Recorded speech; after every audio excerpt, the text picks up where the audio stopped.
So it's pretty apt for what we are attempting to do. I'm going to be more accessible. Okay, so how many writer-directors are here? Lovely. And how many producers are here? Awesome. Okay, so we're going to do a very quick exercise because everybody is obviously, and it's not failed on me that there are drinks and the French are hosting us today, so there should be good wine. So we're going to keep it very short, and not very short actually. You're here for at least 45 minutes. So, but it's going to be worth it. And then we're going to go and drink and have a good time. So we're going to do an exercise. I'm going to say a number and we're going to clap, okay?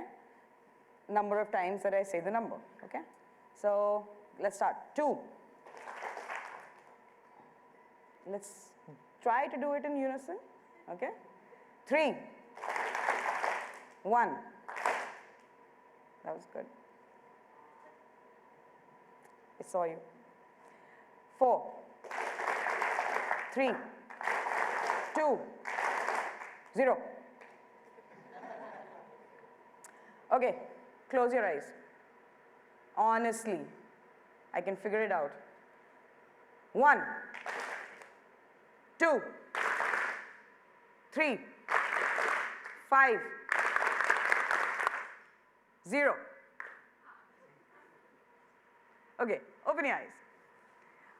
So the purpose of this exercise is that a film will be absolutely a miracle production if we can all work in sync.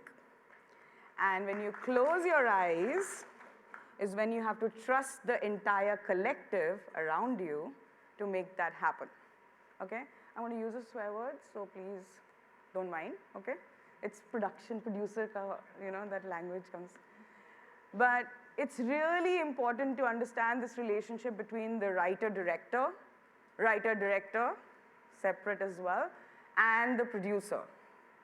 Producers are not just your financiers. Today is a producer's workshop, but I wanted writer-directors to be here, and thank you for coming in such a large volume and attending this, because yes, you write the script, yes, you are the creative mind, yes, you bring it alive on pages, but without your producer, who is actually the conductor of an orchestra, you cannot move shit, okay? Yes, you can be a producer spirit. I'm so sorry. Okay. Oh, I thought I was like censored. Nahi ho sakta. It is very, very it's a common thing that producers creative nahi hote hain yaar. Matlab, they don't have that bone, that fervor to see things go alive, but they are the first believers, all right? And that respect needs to be accorded to that person who goes into believing in your vision to make things happen for you. In very different ways. It might be resources, it might be finances, it might be running around to get locations. And there are different types of producers, as all of you, you're not in India, there's not film school here. All I'm trying to say is that everybody has a part to play, and if you can play that part well, with respect, I think you will really go a long way, okay? It's a long tail. Okay, so that's one part. Now, the second extremely important, and I'm going to say the word filmmaker now, because all of you are filmmakers. The second most important part of being a successful filmmaker is to not operate from a place of fear. And how many of you really do feel nervous, operating from a place of fear? What will happen? Just raise hands. Okay.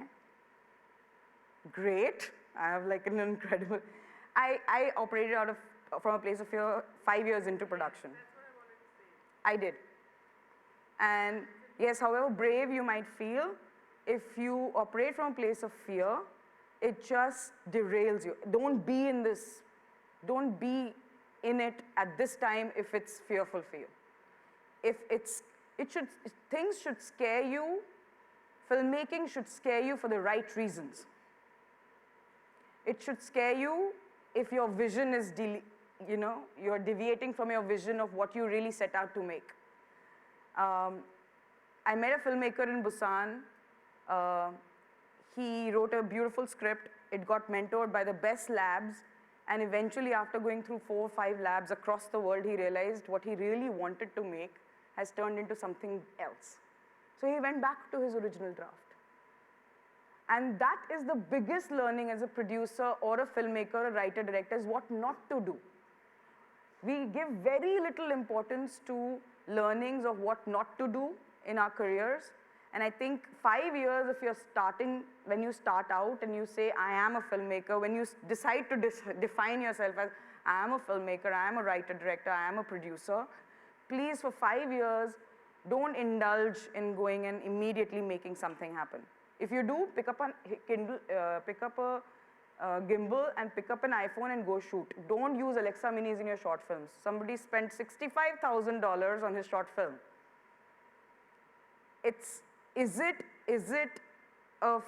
Money is everywhere, okay? I'm not kidding. I know half of us are always looking for money, even I'm looking for money. So you'll find the money. There will come either association of the truck wala bhaiyas who love to be on credits, or it'll be the top VCs across the world. Somebody will finance the film. But what you really need to understand is that a film production is divided into 3 parts, equally important: development, principal photography, and distribution. The biggest journey is the distribution, and that's where you as writer directors really just throw the responsibility on the producer. Okay, now it's your job. Go. It's not. It's not just the producer's job to really live through the last phase. And it's not just a writer-director's job to live through the first phase. Producers need to learn how to give better notes. And writer-directors need to know how to receive notes. Wait, tum producer, what are your notes? We don't care because we have the creative mind, we have the creative prowess. That's absolutely it's not the right thing to do. And if you think your producer does not have the creative prowess, you really do need to find another producer. And if your writer-director thinks that you don't have the creative prowess to give notes, you need to find another writer-director. So pair professionally, pair with respect, and don't pair for the fact that, oh, I'm a writer-producer, I'm writer-director, and you're a producer, let's just go, we like the script, or you might have some money. Please don't chase money. Don't chase a financier and call him a producer. They are financiers. And I really wish that there was a credit, official credit on films, because financiers are different from producers. They are very important to our ecosystem, but they're not producers. Okay? Now I need to go and see what else I had to cover.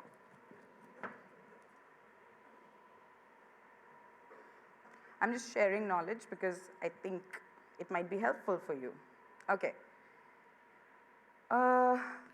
You need to create some safe spaces for each other. You will go to war. You know that, right? Like you will together go to war. There is a budget. I absolutely do not understand writer directors who do not understand budgeting. It's very uncool. May I put it out there as strongly as it is. It is very uncool for you to say that's not my responsibility. Because every line that you write on the page means money ticking. So if you want to create a safe space and a good space for you to be able to make good films happen, writer-directors need to invest as much energy into understanding how budgeting is done, okay? And producers need to really, really make sure that whenever you have a conversation about your budget, talk real numbers, because the people who will actually believe in you and take the distribution journey on, they know with whatever happened on the film, what their real budget needs to be. So this entire buffering of costs really does not help you in the long run, right? And the good part is that distributors today, and let's say Netflix and Amazon and all the OTTs who are purchasing, they understand the value that you put. You put your sweat equity, put a number to it. From day one, a writer-director needs to put their number on the budget, and it's deferred. It's when we recover. And if we never recover, at least you have an understanding that you did put a value there. I do not, when I look at budgets and somebody said director, 0, writer, 0, producer, 0, it's not a fair valuation of your own project. Always put a number, a fair number next to it, which you should acknowledge as your time spent on the project. Yes, people are coming together to make it happen for you, but if you do not value your own time and you do not know what the value of your time is, then nobody else will. Okay? So that's very crucial. And new writer-directors, fresh on the boat. Yes, sir. Oh, you are a new writer-director.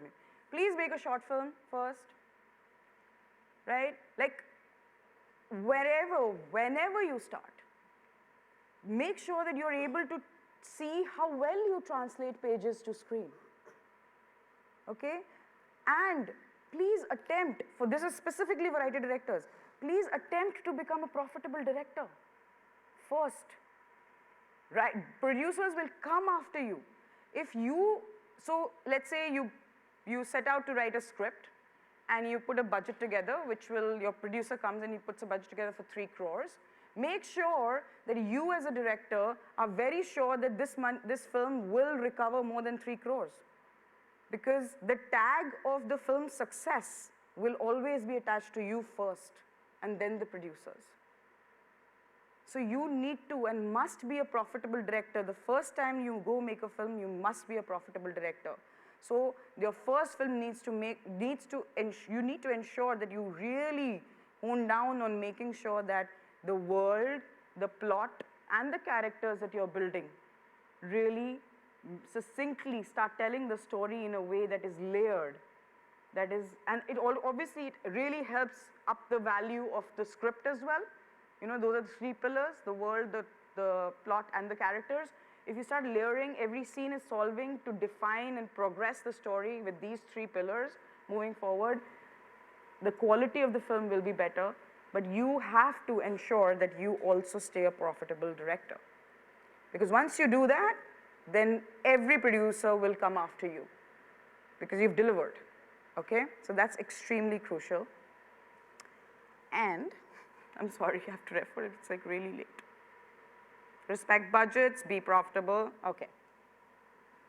And I've been through the independent wave. My experience, I don't know if you've researched a little, but my experience has been, I was with the Sony Pictures, I was a big Amazing Race Asia studio girl, learned on the ground, a lot of large formats, turned into an independent producer with the best tutors, Guneet and Anurag. I call them lovingly gangs of Aramnagar.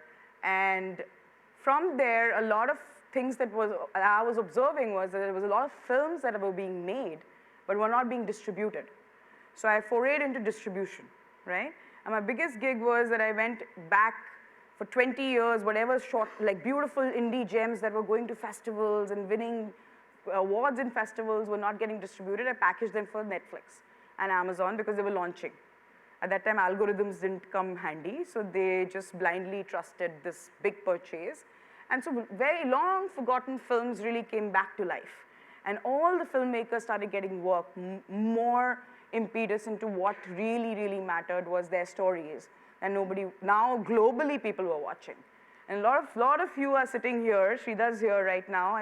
I think we pulled out your film like from 10 years ago, right?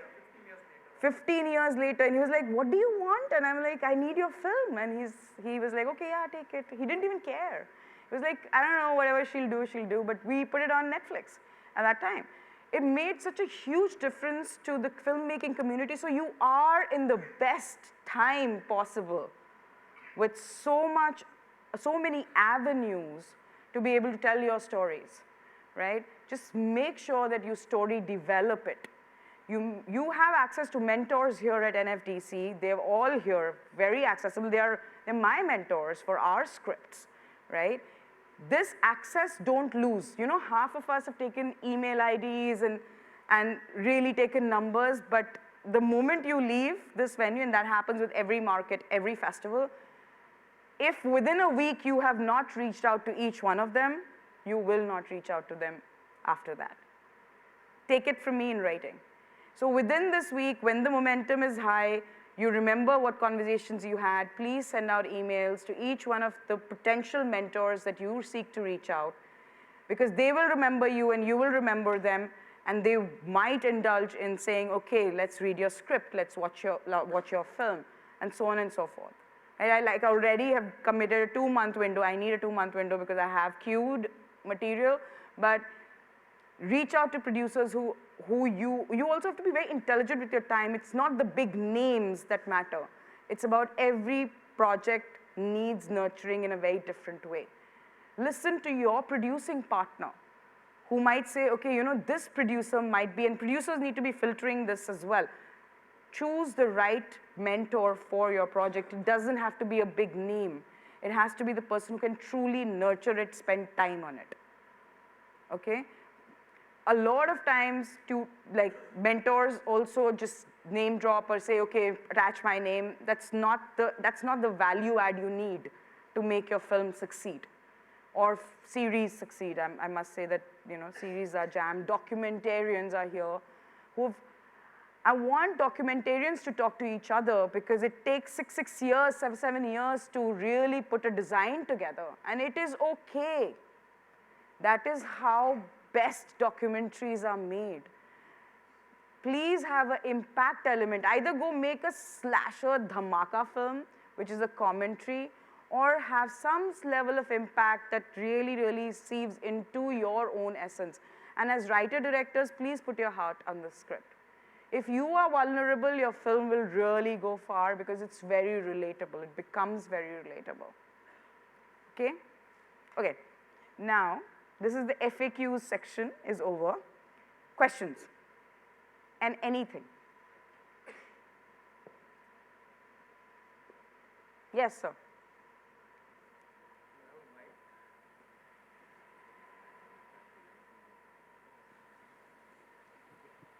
So there's a great appetite. All my mentors at the Producers' Workshop have been telling me world over for new faces and young talent.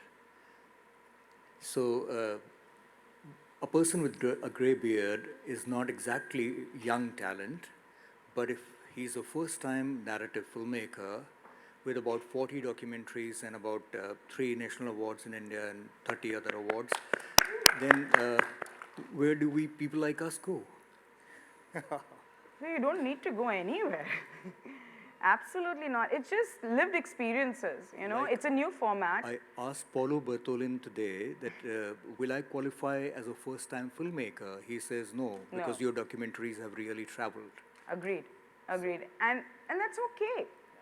And that's okay. It's it still will get a world premiere.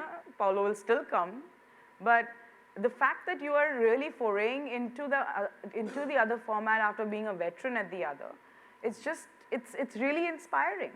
It's very inspiring to be able to see how you're picking a new format up at this time and age when you don't need to. But I feel if you're compelled, I would still say take a gimbal and an iPhone and go shoot some pieces. That's what you've done, but in the narrative structure, it's a very different format. When people, so also remember, experts, once they read your scripts, they'll know that you have rehashed your film script into series, right? Like story engineering a film script or a series is very different, and so is story designing a documentary versus story engineering a series. Now, why I use this word engineering is because, first of all, we love as a country the whole idea of engineering, but it really is. If your scene doesn't have a purpose, and that's what I did. In episodes, it's Act 1, Act 2, Act 3, Act 4, and 8 scenes. In a film, it's Act 1, Act 2, Act 3, 30 scenes.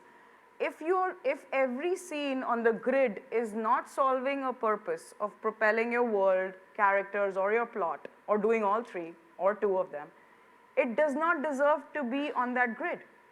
The scene needs to go.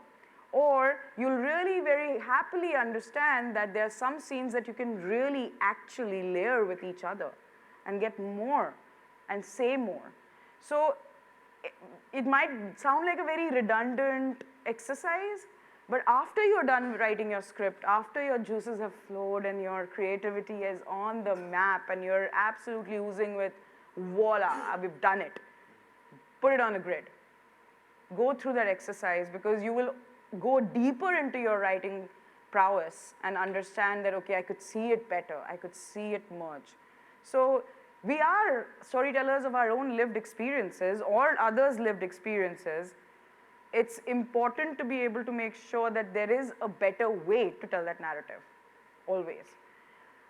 Trust the script, okay? And I'm coming from experience, and I have my producing partners here in Delhi Crime. At last day of the first week of production, so it was like Friday and Monday we were starting production, we locked the script and then even Richie was not allowed to change it. Because when you go into any kind of production, when you do last minute changes, that's why development is such an important part. If you do not develop it enough and you jump into production, which your financiers might have the stress, Paulo brought it up earlier if you didn't attend that session.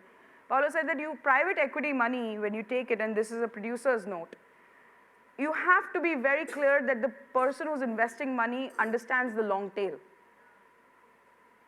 If they don't understand the long tail, don't take that money.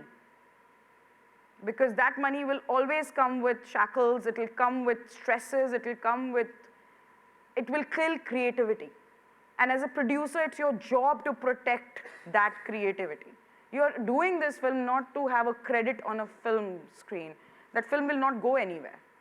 But long tail, understand, take money and financing, clean financing from people who understand there's a long tail, there is a 3 or 4 year window to recover, and that financing is not coming as a stress, but as literally a gift to the production, okay? It might take you 4 more months to find that right person, but spend that 4 months. Don't choose the wrong financiers. And if you do, legally and accounting needs to be your biggest, like as producers, if those 2 pillars are weak, oh, मेरे friend के पास contract है, उसी का template use कर सकते हैं, मैंने किया है ये, I have done that, okay? And it screwed me over. Do not do that. Hire a good lawyer. Hire people who understand startups, all right? Lawyers do believe in startups. So go get yourself legally in a good place, bulletproof. Make sure that you are not doing the contracts because that's not, however much you know and understand, I can read a contract in my dream right now and I know what's wrong and what's not, but I will still not do it because they see what we don't see. They know how to structure worst case scenarios which have, I was just telling the sign of my success is not, I got an Emmy. The sign of my success is that Richie Mehta wants to work with me again. Or a new filmmaker wants, with the same fervor. If your creative team can stay intact and can completely work again and again and again, is because now you have a shorthand with each other. But you have felt that your projects were nurtured with each other, right? You will not believe it, 98% of partnerships break after the first project. They do, you go your separate ways. And maybe for good reason, right? But that, as producers, that's your biggest win. And the second thing that the biggest win as a producer is if your B crew can talk well about you. Your A crew will always talk well about you because you take most care of them. They're paid well, they're taken care of the best, they get best food, blah, blah, blah, blah, blah. But if a B crew can go to another set and say, wahan alag hota hai, they are a different kind of, that's your sign of success. And the third thing is, for filmmakers, writer-directors, if you do not subtitle your own film, you're doing a disservice to your entire filmmaking process. In this day and age, if you do not idiomatically understand, hire a good idiomatic subtitler, get it done, and then sit down on it to use the right word at the right time. If you do not do that, it's a disservice to your entire film process. And producers, if you do not sit down with your director right there, make sure that the essence of what you want to say is not put on screen in those words, which all of us watch. I don't know, I watch subtitles for everything, like Todd was telling us earlier, his daughter watches even English content in subtitles. But that's how it is now, trained, your eyes trained to watch subtitles, right? You need to subtitle your film yourselves. Okay, that's the biggest, absolute important foray. So for producers, it's accounting and legal. Accounting also. I'm not kidding. You do 1 rupee idhar ko udhar pencil ka rate pen pe lal diya, people get to know. The smart producers who are acquiring your content, supporting yourself. Like, there was a filmmaker earlier who said, I made the film in 30 lakhs. And I was like, I said, you made it in 5 lakhs. He hasn't even told me the concept of the film. Because that's how we become experts, producers become experts, because you'll really understand 3 lines and you know how much that film would have costed if he's already talking about how many write-offs did he take, how he got it done, the hustle. I appreciate the hustle. If your film will cost you to make 5 lakhs and it looks like a 10 lakh one, wow. Whatever we spent on Delhi Crime, it looks 3 times better. And people who passed on it bought it for 3 times more. Right? I don't know if you guys know, but Delhi Crime was passed by every platform. Okay, so that was my first production. Imagine, like I was going with this big Bible. Richie is like a Gandhian, so he has his jhola and all that shit. And we both were like going to every platform. And half of them just were like, who are you, who are you? This is such an insensitive story. How will it be told? We are very wary of it, as everybody should be, right? Executives sometimes don't take those risks. They are wary of the fact that maybe you don't have capacities in your team that can really sail this through. So I went back and whatever I had earned, I put a number, and then I saw the budget and then kept grilling my team, like tighten it, tighten it, tighten it, how could we be innovative, forget the drones, forget the Delhi shots, everything, just tighten it. And literally, some of them were paid 30,000 per month, and I feel a deep regret. But then it got better with season 2. Like everybody got bonuses, but it is very important to understand that that's when everybody comes together. When the best crew came together, they left Sacred Games, whose producer is right here, a very dear friend of mine, Arya, and I poached from her team because it was so crucial to get the best people on board. And each one of us were like, except for Richie, who was old, 40 years old, everybody else was under 30. Okay, I was also over 30, but everybody else was under 30, including the cinematographer who's God, like 27-year-old Danish genius. He did everything on handheld. But do you realize the hunger came? Each one of us was doing it for the first time, and that magic never can be replicated. I wouldn't be able to live it again. And you'll see that, you'll start seeing that magic of saying, oh my God, you went through that, I can see that. In Joyland, which is an incredible film, please watch it. Everybody's a debut filmmaker on that, and I saw that magic.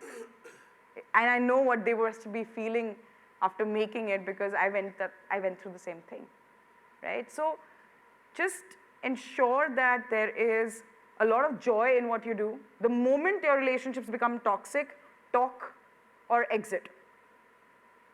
Because there's a huge hustle awaiting you. Let it become your second name. You have to find happiness in hustle. I know it's really crazy to say that, but if you cannot find happiness in your hustle, because your hustle doesn't end, dude, Nolan is hustling. Nobody wanted to make Inception. And he put his foot down saying, I'll not make The Dark Knight till you make Inception. And guess what? Like the Warner Brothers, right? Like they were like, thank God we made it. Blair Witch Project was made in $15,000, which translates to, with this exchange rate, a lot more, but at that time it was around 10 lakh rupees. It made $1.5 billion on box office.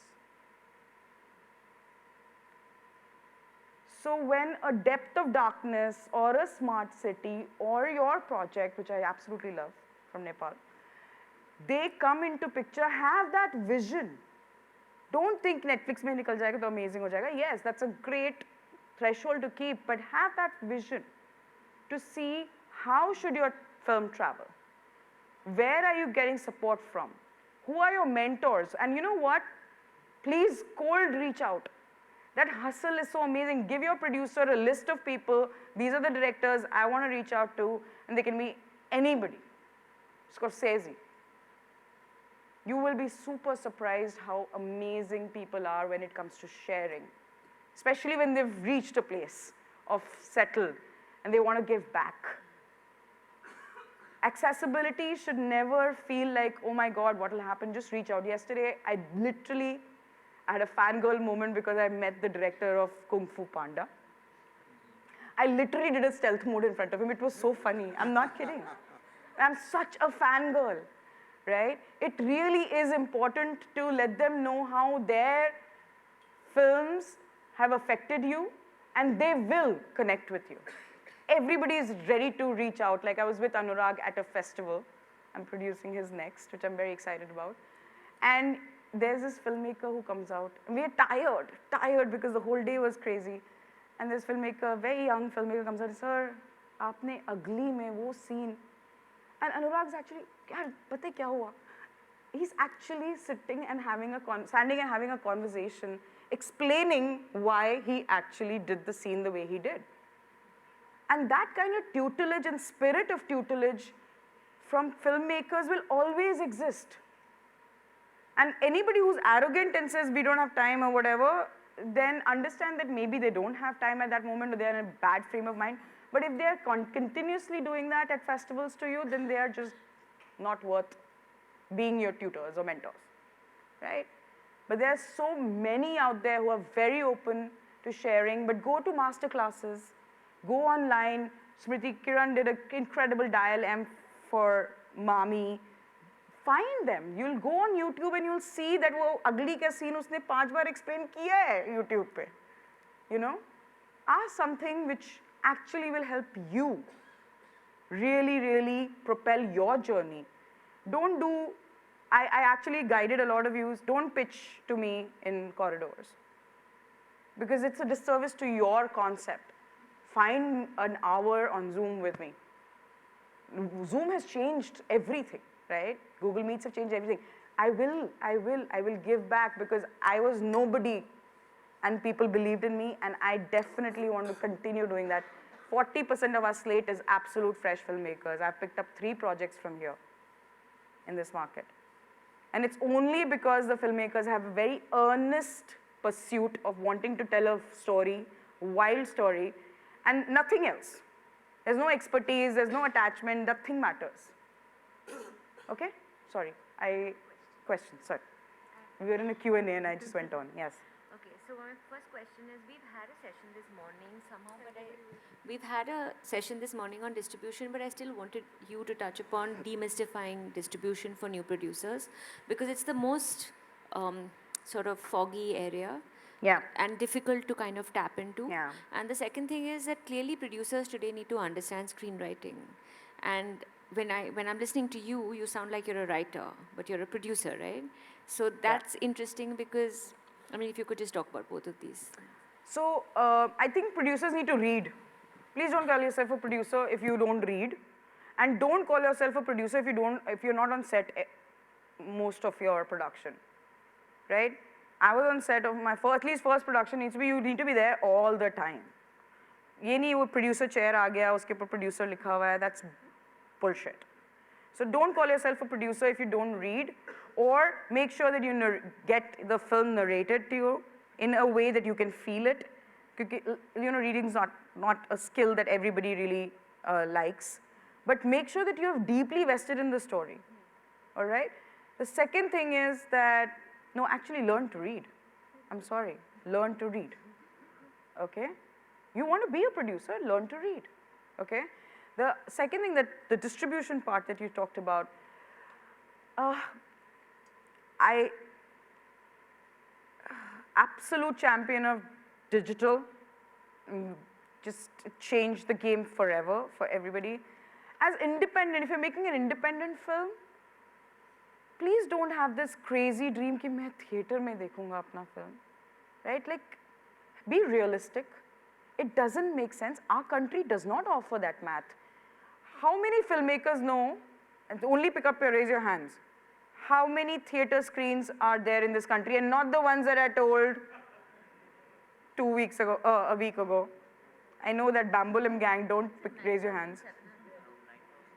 How many? No, just don't tell the number. One, nah, please. No, sorry, like really. You're the god of information. Okay, 1, 2, 3, 4, 5, 6, 7. Okay, 7. How many producers are there here? Raise your hands. Abhi sab aise halfway. Raise your hands. Dude, there are 9,000 screens catering to a 1.3 billion people. तुम्हारा Salman Khan film releases in 4,000 to 5,000 screens, yeah? RRR released in 5,000 screens. So तुम कहाँ से मतलब why even get into that ecosystem? It takes money to release your film. And yes, it might be a great team. Go to 25 festivals. Go and premiere your film across the world. Get that joy of seeing your film in a festival theater with the Dolby and all the brouhaha around it, talk to film. But do not have this crazy aspiration of saying, theaters mein release karenge. To banao, Queen banao. Then your script really does lend itself to being in theaters.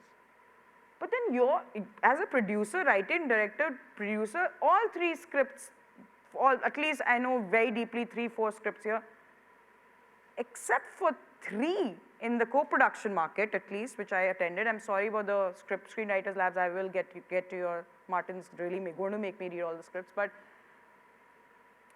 except for 3 projects in the co-production market, and you figure out which ones you are, you do not go to theaters. Don't. It will not work. The math won't work ever. And what is your ultimate aim? Ultimate aim is to be a profitable director. That's your aim. That's how you succeed. Because then you will make an RRR one day, or you will make a Queen one day, or you will make something. Like, your exploration can keep changing. You know, there's Bhaskar, I don't know if he's here today, right now. But Bhaskar tells wild stories, okay? Absolutely wild stories. But he continues to telling wild stories. That's his wheelhouse, right? Wild will not scale. It will go scale in fantastical measures and everything. You know, we had a Tumbar. I don't know if you've seen that film. Please watch it. Oh my God. What an export from us, right? Distribution, demystifying it in one way is to first understand whether your film, your script deserves a theatrical. Theatrical also takes a lot of like cast, a lot of factors into picture. What is your P&L? P&L is, no, not profit and loss.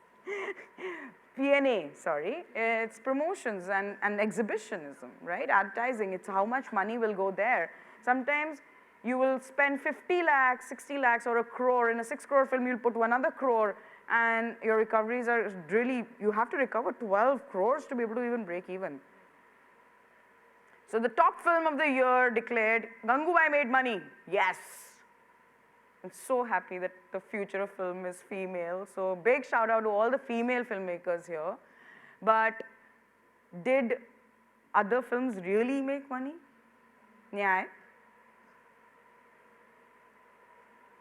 Well, I mean, you know, the last 2 years is not a fair parameter, to be honest with you. Agreed. Last 2 years has not been a fair parameter. But I'm just saying, Book My Show is very bullish. Lot of tickets are being sold. We are the highest buying ticket sales economy in the world. We sell 3.6 billion tickets a year. Hollywood sells 2.6 billion. But their revenues, obviously, they sell in dollars, we sell in rupees, but doesn't matter.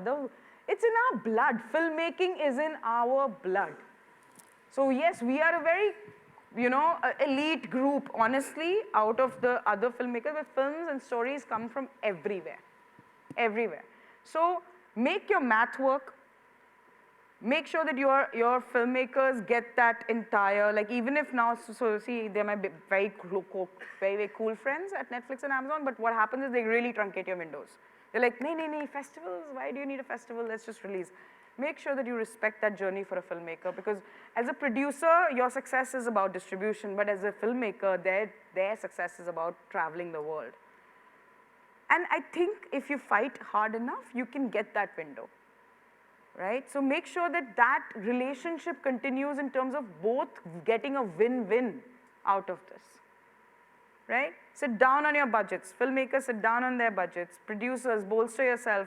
Also in your legal contracts, make sure that you have very good, amicable, clean exit clauses for each other.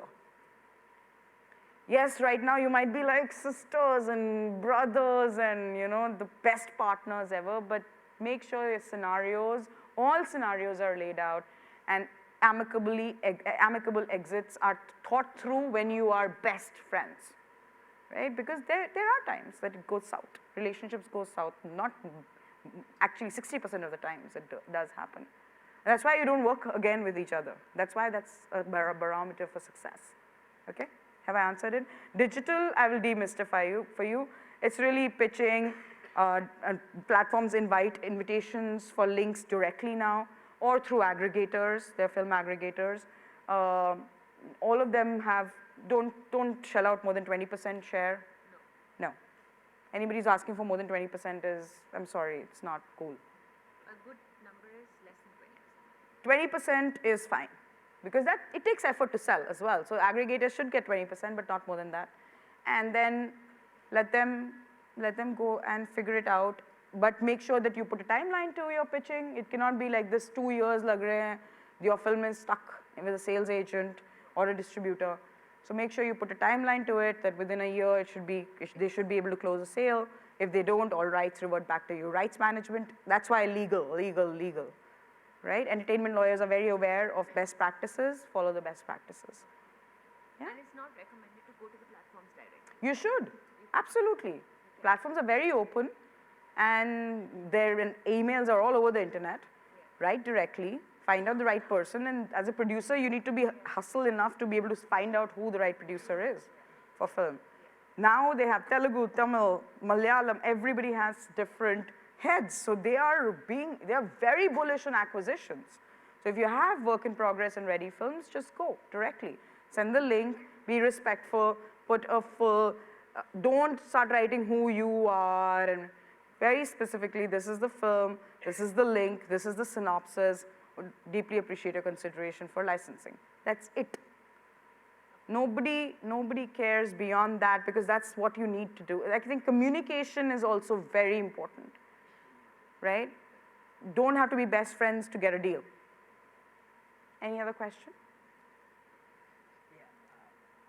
So I'm curious as to your working relationship with your director already. So so let's say you have a script, and then sometimes you as a producer think that certain things don't work.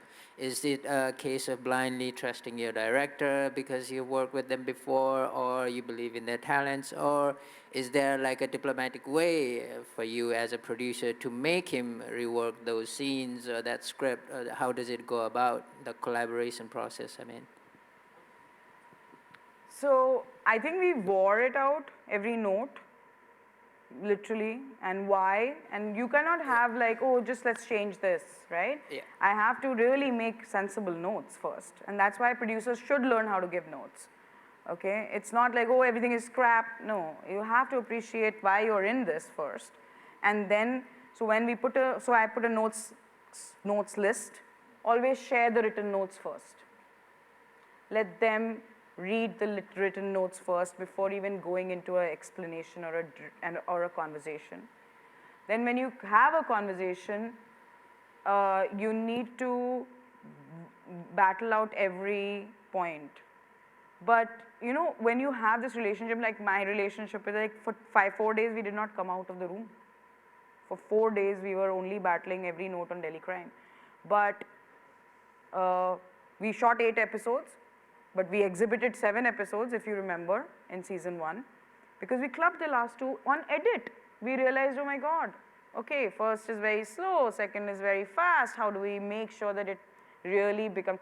So it doesn't end on paper alone. It ends absolutely when it goes live, because both of us were on subtitles also. Like, we subtitled every scene on Delhi Crime Season 1, right? And you'll see the difference in every director dealing with it in a different way. But now the next one that is the biggest magnum opus that he will ever do, we're going through the same process. So overarching notes, episode by episode notes, like you have to also, the producers need to make sure that you write it down, put the effort. If you want to be in the room, in the arena of having creative say, you need to do the work.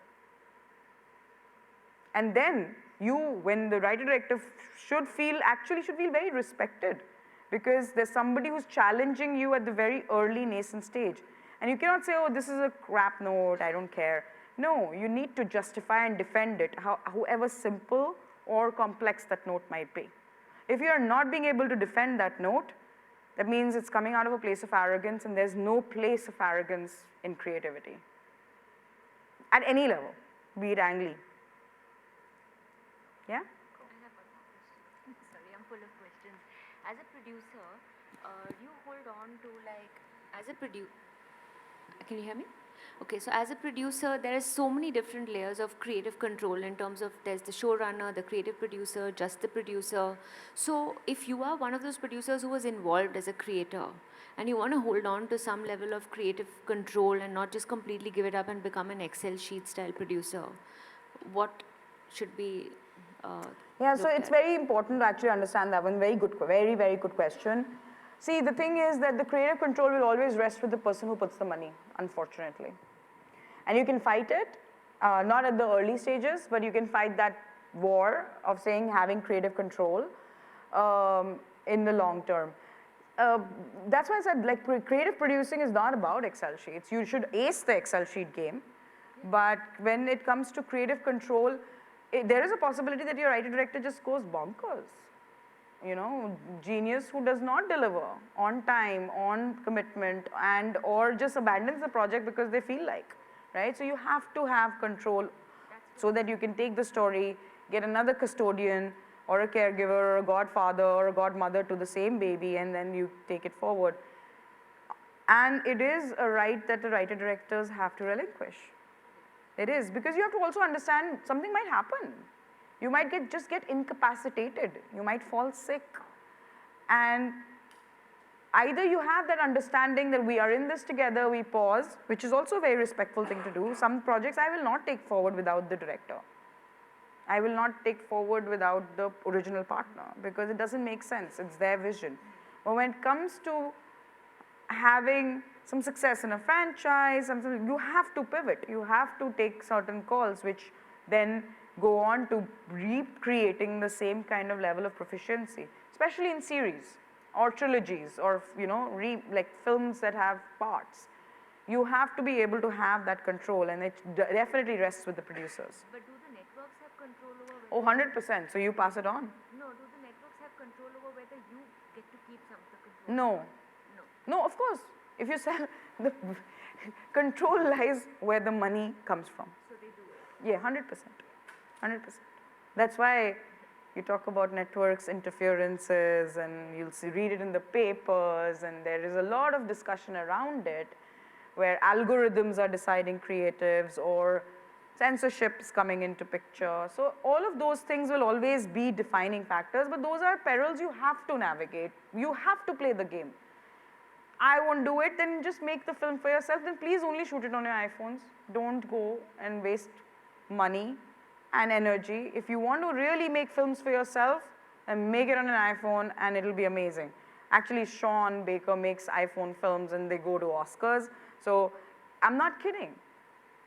Really do a killer job with the iPhone, because everybody's watching everything on the iPhone or your phones, right? So also that kind of like, if you're making an avatar, making an experiential film, then go all out. Otherwise, cater to that frame. Cater to that frame and understand it will finally be seen there, so make sure your production design is not too heavy. You have enough space, like the technical parts, which I'm not great at, but I have a team that really looks at that. You're really actually catering to that screen. It's not even a TV screen, guys. So be sensible in your decisions. Make sure that the story comes through first, then the paraphernalia around it. But spend on your costume, spend on your production design sensibly, because that shows on screen. That does show on screen. Everything that shows on screen is important. Get the best technicians to color your films. Get the best technicians to really do post on your films. Post-production is a very big beast, which even producers actually ignore. Really. You don't have your post-producers, you don't have your coordinators. It's abandoning your filmmaker right in the middle. Principal photography is not it, because wahan pe you are in the set. But when editorial really starts, you have to give them the right support. So, yeah. Okay? Guys, we have to go drink French wine. How do you get past the initial rejection? Like you said, everyone had passed on Delhi Crime. So how do you keep going? It was very heartbreaking. But you know what? I felt like, okay, I'm obviously a militant optimist, as most of you might have really, like there is some kira, clearly.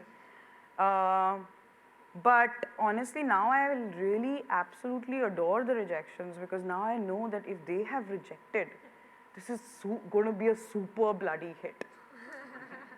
Obviously, I trust my eye and my curatorial capabilities, and now I've found my guardrails. I have a Monisha here who reads stuff, and then she puts that like, okay, you're being too gung-ho, or you're being too positive.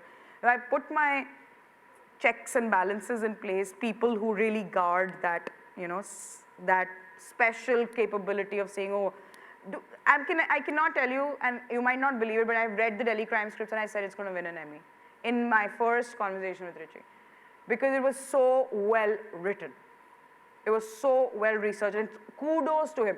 Yes, we did multiple notes, it were big essays, they were not even scripts, but I'm just saying that there was just the power of story. It made you feel from the pages. I cried, I vomited, it's just hope, a lot of things. So find that way of finding, and for that I had to read very bad scripts for very long to be able to reach that place of saying, okay, 20 pages in the script, and I'm like that idiot who reads it to the end. Then I'm also the other second level idiot who goes and tells the filmmaker, bhai, ye mere notes hain, this film really needs work, right? And if they take it, they take it, they don't take it. Like, I genuinely feel that, and now I have to stop doing that because it takes too much time. But the rejection was very heartbreaking. Having said that, I don't know, it just like, I was like, we have to make this, there's just no way. And now, stop operating from a place of fear, because things take time. And so producers, please don't bank on this one project, ki bhai hamare paas ek project hai. You have to pick up 2 projects at the same time, 3 projects at the same time, because which one goes first, second, third, you don't have control over. So as producers, even the first timers, you need to start out on 3 projects at the same time. Actually learn on other productions as well. Go as production assistants. There's no, like I literally worked with my spot dadas. They were my spies on the set. And you can ask my producers, producing partners here, I was a line producer, hardcore. Har budget pe 2 rupees yahan kahan hai, 5 rupees kahan hai. I did that because it was my own money, by firstly, but a part of it. But it was also my promise to the financiers that it's going to be as tight as possible, right? I shifted I live in the States, I came here for 8 months. I was on the set every day. Was it funded and then made, or was it made and then sold? Made and then sold. That's why we own the IP and we licensed it to Netflix. It's a 7-year license for 3 seasons. From though? All over. Production houses? No, studios and OTTs. Everybody, Amazon, Hulu, But HBO, eventually it still made it Netflix. to- Then Netflix came back. So we went to Sundance, and 10 days before Sundance, there was a bidding war. And it was a first Sundance selection. Of course, it's very profitable.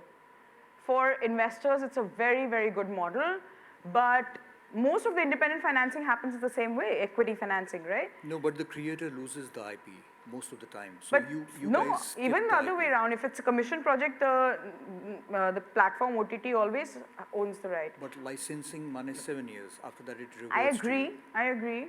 Yeah, and it helps when you want to build a studio, Yeah. owning that IP. But IP game is also another phase. It's definitely something that should be always on your radar. If you can own IP, it's like Jaidat. You mint That's my money for struggle. life. When you're taking private equity, how much interest are you paying basically? I don't do debt financing. And also, do they then become co-producers with you? Co-producers, yes. So credits should be very sacrosanctly given out. Don't give credit for introductions, please. People who say, "Arey, I introduced you to that person and then your deal was structured," please do not give credits. Credits should be for people who really work hard, because then it's a disservice to the person who slogged it out with you for 8 months and you're calling the same, like, if I come on board as a lot of people buy their credits, right? They'll give you the gap financing in the end and they'll say, producer bana do, or paise le lo. But the waterfall, it's called waterfall, producers, should not, like, first out, last in, first out, 120% nahi hona chahiye. There's a good sacrosanct model, but it comes also, like, I can demand that. So when you take private equity, what are you willing to pay? What Nothing. 110% of the investment when it gets ready. when it's ready? Yeah, but debt financing, be careful about debt financing, because when you take loans, right now is the worst time. There is a time when debt financing really helps because it's very low, little rate of interest. It's better than the 110%, it's 103, so it works. But right now it's at 8% all high, so you don't do debt financing. It's 110% private equity when it sells. Where it sells. That's when they get it back. So Yeah. that's when they let it. Yeah, and then mostly I don't even share profits. 110% is all you get. I had a very particular question with respect to season 2 and season 1. Season 2 and season 1, Yeah, oh. so no, I'm not getting excited. My question is actually more to the idea of when you sell your show, season 1, with respect to the IP, I'm actually just bouncing off Nandan's question. How was the discussion like when it came to season 2? We sold 3 seasons in the first deal.